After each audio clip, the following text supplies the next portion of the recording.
Now, we've already learned about production theory. We've understood how inputs get combined to make output, okay? And we understand certain rules that technology gives to that process. But now we want to think about cost theory. Now, where do costs come from? Well, it's pretty simple. Costs come from inputs. The firm can't just have a magic production fairy that produces its output. The firm can't just wish that output will suddenly appear at the loading dock to put on a truck. They actually have to hire people to come in. They have to buy resources.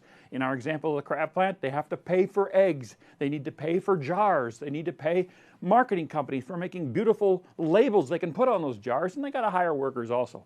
All of those things combine to produce costs. And that's what we're going to do in this lesson. We're going to think about what cost curves look like, how they behave, and the constraints they put on firms.